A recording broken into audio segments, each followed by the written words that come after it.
Education यानी कि ई edification में आपका फिर से मैं स्वागत करता हूं। मैं आपके समक्ष फिर से उपस्थित हूं एक नए वीडियो में नए टॉपिक के साथ। दोस्तों जो टॉपिक है हमारा ये टॉपिक ये है कि हम एक्स्ट्रा ऑर्डिनरी आउटपुट या एक्स्ट्रा ऑर्डिनरी प्रोडक्टिविटी को कैसे बढ़ाएं। बोलते हैं ना कि हम धांसू आउटपुट हमको चाहिए, बहुत ही एक्सलेंट और बहुत ही उच्च कोटि की आउटपुट पाने के लिए हमें क्या करना चाहिए, क्या और दूसरा ये ऐसे भी बोल सकते हैं कि क्या रीज़न है कि हम धांसू आउटपुट या एक्स्ट्रा ऑर्डिनरी प्रोडक्टिविटी को नहीं पा पाते हैं, नहीं बढ़ा पाते हैं, क्या रीज़न है, उसी से रिलेटेड है ये वीडियो। तो आइए इस वीडियो को हम डिस्कस करते हैं, इस टॉपिक को कि क्या है ये पॉइंट कि हम अपने एक्स्ट्रा ऑर्डिनरी प्रोडक्टिविटी को कैसे बढ़ाएंगे, उसके क्या टिप्स है, क्या तरीका है, क्या नॉलेज हमें चाहिए, क्या हमें प्रोसेस करना चाहिए ताकि हम इन चीज़ों को इम्प्रूव कर पाएँ। तो पहले क्वेश्चन ये कि what is extra ordinary productivity. Extra ordinary productivity का मतलब क्या है। एक्स्ट्रा ऑर्डिनरी प्रोडक्टिविटी का मतलब है कि जब आप हाई वैल्यू डिसीजन पे काम करेंगे और फोकस रहेंगे और एक इनर्जेटिक बनकर एक एनर्जेटिक पर्सन की तरह काम करेंगे तो आप अपने आउटपुट को क्या एक्स्ट्रा ऑर्डिनरी आउटपुट यानी एक्स्ट्रा ऑर्डिनरी प्रोडक्टिविटी को आप इम्प्रूव करेंगे। इसी को बोलते हैं एक्स्ट्रा ऑर्डिनरी प्रोडक्टिविटी।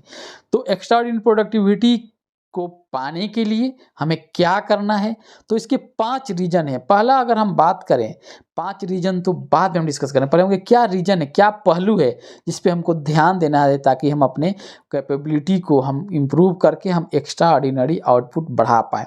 तो इसको हम लिए हमको 3 एरिया में ध्यान देना है, 3 एरिया में काम करने की ज़रूरत है हमको। और वो 3 एरिया इंपॉर्टेंट एरिया क्या है जिस पे हम ध्यान देकर अपने प्रोडक्टिविटी को इम्प्रूव कर सकते हैं, यानी कि अपने आउटपुट को एक ऑर्डिनरी आउटपुट से एक एक्स्ट्रा ऑर्डिनरी आउटपुट में कन्वर्ट कर सकते हैं। तो पहला जो पहलू है डिसीजन मैनेजमेंट। जो हम डिसीजन लेते हैं उसका मैनेजमेंट हमको आना चाहिए कि हमारा डिसीजन जो है वो क्या इस काम के लिए, क्या इस आउटपुट के लिए सही है, सही समय पर लिए हैं और डिसीजन का जो हमारा जो स्टेप है क्या वही है। तो डिसीजन मैनेजमेंट पे हमको ध्यान देना होगा। पहला जो पॉइंट ये है जो हमारे कैपेबिलिटी को बढ़ाएगा, वो पहला कैपेबिलिटी क्या है, हमें डिसीजन मैनेजमेंट आना चाहिए। सेकेंड जो है अटेंशन मैनेजमेंट। हमारा जो ब्रेन है, हमारा जो दिमाग है, जो हम ह्यूमन नेचर है वो बहुत ही जल्दी डाइवर्ट होता है, डिस्ट्रैक्ट होता है। तो हमको अटेंशन मैनेजमेंट आना चाहिए क्योंकि आज के ज़माने में हमें डिस्ट्रैक्ट होने के लिए, डाइवर्ट होने के लिए बहुत सारे सोर्स हमारे पास उपलब्ध हैं जो हमको मजबूर कर देता है कि आपको डाइवर्ट होना है। इससे बचने के लिए हमको अटेंशन मैनेजमेंट आना चाहिए कि हम को अटेंटिव होकर, फोकस होकर अपने काम को करें। और तीसरा जो पॉइंट है जो इस एरिया को हमको इम्प्रूव करना है, अपने कैपेबिलिटी को बढ़ाना है, वो है एनर्जी मैनेजमेंट। हमारा बॉडी जो है हमको टाइम टू टाइम एनर्जी की ज़रूरत है और हमारा बॉडी का जो एनर्जी है ड्रेन हो रहा है, लॉस हो रहा है, उसको हम कैसे मेंटेन करना है और ताकि हम आगे भी काम कर सकें, अपने बॉडी को फिजिकली मेंटली कैसे स्ट्रॉन्ग रखें जो कि हम अच्छे से आप एक रिजल्ट दे पाएँ, हम अपने आउटपुट को पाएँ। इसके लिए हमको एनर्जी मैनेजमेंट आना चाहिए।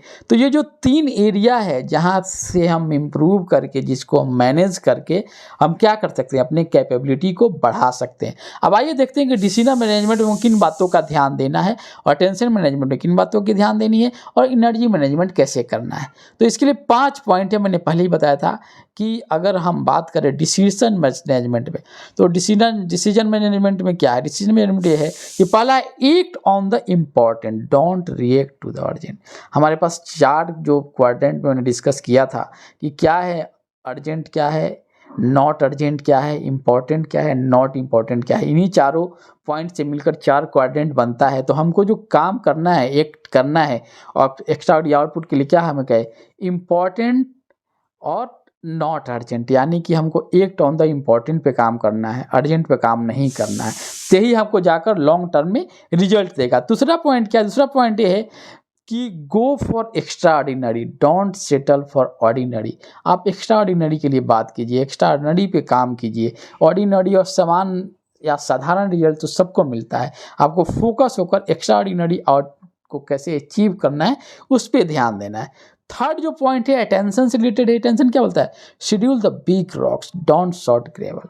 कहने का मतलब है कि छोटे-मोटे चीज़ों पे ध्यान देने की ज़रूरत है। अगर बड़ा चीज़ आप मेजर जो चीज़ है, जो रूट वाले जो चीज़ हैं, उसको अगर आप ध्यान देते हैं, उस पे अगर फ़तह कर लेते हैं, उस पे अपने आप को काबू कर लेते हैं, विजय प्राप्त कर लेते हैं, तो छोटे-मोटे चीज़ तो अपने आप सुधर जाएँगे।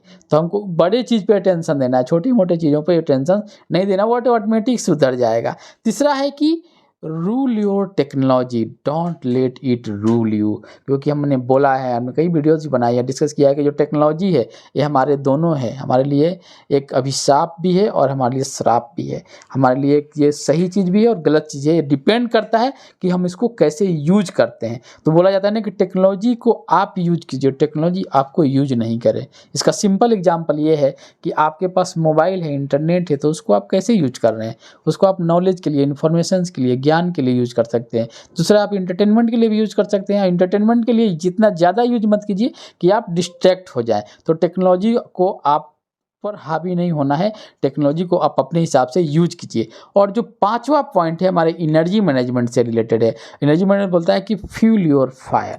हम क्या है, हम day by day, time to time हमारी एनर्जी क्या है, हमारे बॉडी में एनर्जी का ड्रेन होता है, हमारी एनर्जी बर्न होता है। तो उसके लिए हमें टाइम से टाइम को एनर्जेटिक रहना है। उसके लिए क्या करना है, हमें टाइम से हमारे जो बॉडी का फूड इंटेक्ट है उसको लेना है, हमें सारे मिनरल विटामिन्स को ध्यान देना है। उसके बाद हमें एक्सरसाइज कब करना है, हमें सही से सोना कब है। ये सब कुछ पॉइंट्स है, 5 पॉइंट्स है जिसको ध्यान देकर हम एनर्जी मैनेजमेंट कर सकते हैं। और इसको अगर आप सही तरह से मैनेज करते हैं, आप decision management, attention management, energy management, 3 point को मैनेज करने के लिए आपको इन 5 पहलुओं पर ध्यान देना होगा। तब जाकर आप एक एक्स्ट्रा ऑर्डिनरी प्रोडक्टिविटी को पा सकते हैं। और कि वैसे बोले कि हम आप एक एक्स्ट्रा ऑर्डिनरी या बहुत ही उच्च कोटि के आउटपुट आप प्रोड्यूस कर सकते हैं। तो यही है 5 रीजन। अब टाइम है इस वीडियो को कंक्लूड करने का। तो इस वीडियो में मैंने यही बताया कि हमको अगर एक्स्ट्रा ऑर्डिनरी आउटपुट पाना है, एक्स्ट्राऑर्डिनरी प्रोडक्टिविटी को इम्प्रूव करना है, तो हमको 3 एरिया में काम करने का ज़रूरत है: decision management, attention management and energy management. और इसके लिए हमको 5 पॉइंट है जो मैंने बताया कि जो तीनों मैनेजमेंट के लिए 5 पॉइंट है वो आपका क्या है। तो 5 पॉइंट मैंने पहले ये बताया कि act on the important. Second मैंने बताया कि गो फॉर एक्स्ट्राऑर्डिनरी। थर्ड मैंने डिस्कस किया शेड्यूल द बिग रॉक्स, यानी कि बड़े मेजर चीज़ को फोकस कीजिए, रूट पे काम कीजिए, बाकी चीज़ अपने आप ठीक हो जाएंगी। और चौथा मैंने बताया कि रूल योर टेक्नोलॉजी। टेक्नोलॉजी को क्या है, आप टेक्नोलॉजी को अपने हिसाब से यूज कीजिए, टेक्नोलॉजी को अपने आप पर हावी नहीं होने दीजिए। और मैंने 5वां बताया कि फ्यूल योर फायर, यानी कि आप एनर्जेटिक रहिए, एनर्जी मैनेजमेंट कीजिए, अपने बॉडी को क्या एनर्जी चाहिए ताकि आप मेंटली फिजिकली स्ट्रांग होकर एक अच्छा आउटपुट प्रोड्यूस कर पाएंगे।